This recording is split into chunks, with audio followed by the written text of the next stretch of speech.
జిల్లా జుక్కల్ నియోజకవర్గంలో ఆసక్తికర విషయం వెలుగు చూసింది.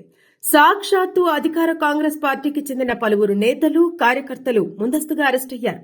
ఆపై పలు పోలీస్ స్టేషన్లలో బైండ్ ఓవర్ పాలయ్యారు.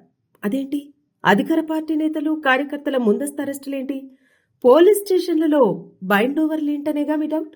ఆగండి, అసలు విషయమే చెప్పబోతున్నా. పర్యాటక శాఖ మంత్రి జూపల్లి కృష్ణారావు పర్యటన సందర్భంగా ఈ తతంగం అంతా నడిచింది.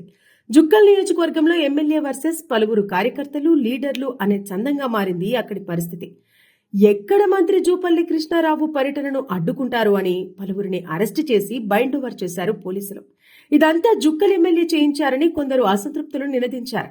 ఇదిలా ఉండగా ఇటీవల పలువురు పార్టీ నేతలు, కార్యకర్తలు జుక్కల్ నియోజకవర్గ ఎమ్మెల్యే తోట లక్ష్మీకాంతారావు తీరును ఎండగడుతూ నిరసన గళం విప్పారు. గాంధీ భవన్ మెట్ల సాక్షిగా ధిక్కార స్వరం వినిపించారు. ఆపై జుక్కల్ ఎమ్మెల్యేపై టీపీసీసీ చీఫ్ మహేష్ కుమార్ కు ఫిర్యాదు చేశారు. జుక్కల్ ఎమ్మెల్యే తోట లక్ష్మీకాంతారావు, కాంగ్రెస్ పార్టీలోని పలువురు కార్యకర్తలు, నేతల మధ్య కోల్డ్ వార్ నడుస్తుందని చెప్పకనే చెబుతోంది ఈ ఘటన. అయితే జుక్కల్ ఎమ్మెల్యే తోట లక్ష్మీకాంతారావు వెన్నంటే ఉండి కష్టకాలంలో కాంగ్రెస్ పార్టీ జెండా మోసి తనని ఎమ్మెల్యేగా గెలిపించుకుంటే లక్ష్మీకాంతారావు అసలు రంగు బయటపడిందని పలువురు పార్టీ నేతలు అభిప్రాయపడ్డారు. భారతదేశ రాజకీయ చరిత్రలో ఎక్కడా వినని, మరెక్కడా జరగని వింత అవమానం తమకే జరిగిందని ఆవేదన చెందారు వారు. మంత్రుల పర్యటన నేపథ్యంలో ప్రతిపక్ష నేతలను ముందస్తు అరెస్టు చేసినట్టు సొంత పార్టీ నేతలను అరెస్టు చేయించి తోట లక్ష్మీకాంతారావు కొత్త నిర్వచనం చెప్పారని చెప్పుకొచ్చారు. పార్టీ జెండా మోసి పార్టీ పరువు భుజాలపై వేసుకుని లక్ష్మీకాంతారావును ఎమ్మెల్యేగా గెలిపించుకుంటే ఎమ్మెల్యే లక్ష్మీకాంతారావు మాత్రం ఎమ్మెల్యేగా గెలిచి సంవత్సర కాలం పూర్తయిన సందర్భంగా అరుదైన వార్షిక అవమానం తమకు బహుమతిగా ఇచ్చారని వెలిబుచ్చారు పలువురు జుక్కల్ నియోజకవర్గ కాంగ్రెస్ పార్టీ నేతలు, కార్యకర్తలు. కాంగ్రెస్ పార్టీలో తోట లక్ష్మీకాంత్ గారు ఎవరో కూడా మాకు తెలియని పరిస్థితుల్లో ఆనాడు నిజాం సాగర్కి చెందినటువంటి జయప్రదీప్, ఎక్స్ జడ్పీటీసీ అయినటువంటి జయప్రదీప్ గారు తీసుకొచ్చి జుక్కల్ నియోజకవర్గానికి పరిచయం చేయడం జరిగింది.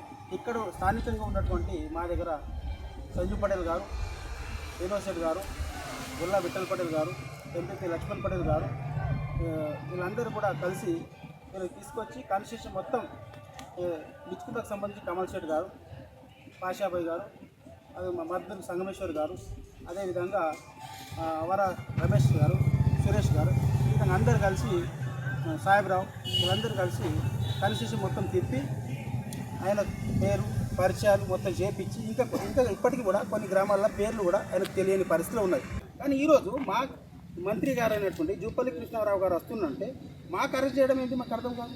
గత ప్రభుత్వంలో మేము అరెస్ట్ అయినాం అంటే ఆ రోజు ప్రభుత్వంలో ఉన్నాం కాబట్టి మాకు అరెస్ట్ చేసినట్టే ఒక అర్థం ఉన్నది. ఈరోజు మా ప్రభుత్వం వచ్చి మమ్మల్ని అరెస్ట్ చేయడం అంటే మాకే సిగ్గు అనిపిస్తున్నది.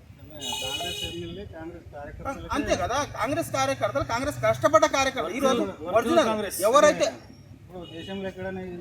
దేశంలో ఎక్కడ కూడా జరగని పరిస్థితి. ఎందుకంటే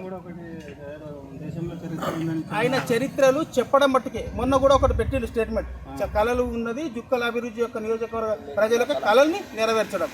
ఏం కళలు నెరవేరుస్తావు నువ్వు? అభివృద్ధి చెందు. ఫస్ట్ ఏంటంటే కష్టపడ్డ కార్యకర్తల యొక్క ఏంది, వాళ్ళ వెనుక ఎంతోమంది ఓటర్స్ ఉన్నారు, వాళ్ళ వెనుక ఇది ఉన్నారు, వాళ్ళకి ఏదో మేము ఆశ చూపించినాం, ఏది పథకాలు ఇస్తాం, అవి చేస్తాం, అది పని చేపిస్తామని చెప్పినాం. ఆ రోజు వాళ్ళకి యొక్క కళలు ఇస్తారు, హామీలు ఇచ్చినాం, దాన్ని నెరవేర్చే ప్రయత్నం చేయండి, అది చేయండి. ఇంకో విషయం ఏంటంటే తోట లక్ష్మీకాంత్ గురించి ఈరోజు నేను స్టేట్గా ఒక మాట అడగదలుచుకున్నాం. ఎందుకంటే మేము ప్రతిపక్షంలో లేదు, అధికార పక్షంలో ఉన్నదని ఆయన మర్చిపోయింది. కానీ మాకు గర్వం ఉంది, మా ప్రభుత్వం ఉంది, మేము సిగ్గుపడాల్సిన పరిస్థితి మాకు రానియకండి.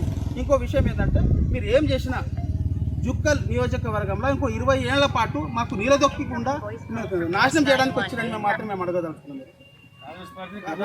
కాంగ్రెస్ పార్టీని కాపాడండి, కాంగ్రెస్ పార్టీని ఖతం చేసే ప్రయత్నం మాత్రం మీరు చేయకండి అని మేము ఈరోజు అడగదలుచుకున్నాం.